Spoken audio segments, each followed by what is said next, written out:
From CBS News election headquarters in New Hampshire, good evening. This is the CBS Evening News. Dan Rather reporting. Some of the polling precincts in New Hampshire have closed, and in this, the first-in-the-nation primary, there are early indications of a possible first-class upset in the making. Senator Gary Hart of Colorado may, just may, turn out to have a good chance of beating the expected frontrunner Walter Mondale. Based on 3% of the precincts reporting, Gary Hart with 114 votes, which works out to be 45% of this small total. Mondale in second place with 66 votes, 26%. John Glenn running third, 27 votes and 11%. This is with 3% of the precincts in and reporting. Jackson, Hollings, McGovern running well behind with the appropriate percentages noted. Cranston and Askew running well behind that. Now, these are actual precincts reporting. Based on CBS News interviews with voters after they cast their ballots today, once again, the early indication is a possible victory for Gary Hart over Walter Mondale, with John Glenn running third, far behind those two.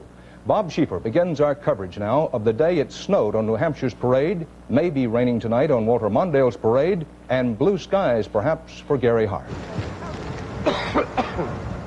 Gary Hart was up at first light this morning fighting a cold and making one last search for votes, and our exit polls today suggest that during forays like this, voters liked what Hart had to say.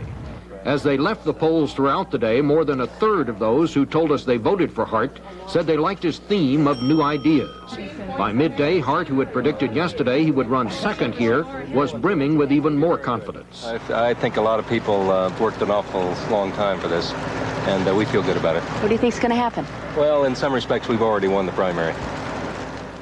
Late today in Boston, Mondale had this reaction to Hart's showing. We can wait. We'll know in just a little while, won't we? John Glenn said that Hart's strong showing keeps the race alive. The Mondale train that was supposed to have left the station and be going has not left the station. And this is really the beginning of the campaign, not the ending of it, as I think they had hoped.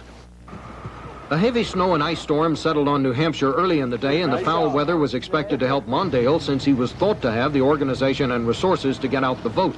For example, Mondale headquarters sent buses out to take elderly voters to the polls. But while our survey suggested that Mondale was much more popular among older voters than younger ones, his endorsement by organized labor did not help here. About half those questioned during our exit polling said Mondale was too close to organized labor. But by mid-afternoon, when Hart managed to get in a round of tennis, our survey also indicated Hart would take a majority of the voters under 30, and that he was also doing well among college graduates and women voters, and especially well among independents. One example of that, the CBS News New York Times exit poll suggests that Mondale and Hart are breaking about even among people who voted for Jimmy Carter here the last time. But among the people who voted for Ronald Reagan last time, then voted in the Democratic primary today, Hart seems to be beating Mondale about 2-1. Dan? Well, Bob, I have a feeling when all this is over that not only some journalists but some pollsters are going to have faces as red as your pocket handkerchief. But how do we reconcile with what appears to be happening here in New Hampshire with yesterday's CBS News New York Times poll showing Walter Mondale possibly the choice by as many as 57% of the Democratic voters nationwide? I think what that poll suggests, Dan, is that Gary Hart still has a very long road to hoe, because that poll suggested that even after the second place showing he made in Iowa, he was still so unknown to 3/4 of the potential Democratic voters that they didn't have an opinion about him. He still has a long way to go. Well, correspondent Susan Spencer is in Boston, where Walter Mondale spent part of the day, and where the Mondale campaign may be feeling a bit snowed under tonight. Susan, it's my guess that the Mondale people take little solace from what Bob Schieffer just said, but how are they feeling? You're absolutely right. I was on the floor where the Mondale suite was about an hour or so ago. They are very, very subdued up there. They knew perfectly well that New Hampshire was one of their toughest states. They knew that New Hampshire is not kind to front runners, but they did not expect that Senator Hart would do as well as he apparently is doing. And they don't right now have a specific answer as to why he seems to be doing so well. The votes that they had thought were up for grabs and were available for anybody, pretty much all went to Senator Hart. And I know there's going to be a lot of Monday morning quarterbacking about all this. Asked if they thought that Mr. Mondale might have been better served if he'd been in the state for the last 2 days, one aide said, well, you know, it's an old Minnesota tradition. Mr. Mondale doesn't campaign right before the election. I have a feeling that's a Minnesota tradition that will change.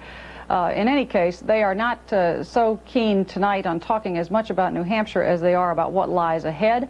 They say, look, in the next 3 weeks, as Bob mentioned before, there are 25 races in the next 3 weeks. And Walter Mondale, they say, is the only candidate with a national strategy. The parting shot to me as I left the floor was, we'll see Gary Hart in every one of those races. So I think this could get a little scrappier than it has been. My CBS colleague Bill Moyers, who does commentary for us, has been watching what has been happening today in New Hampshire. Bill, what is the overview as we see the first faint outlines of what may be this pattern of a strong Hart challenge to Walter Mondale in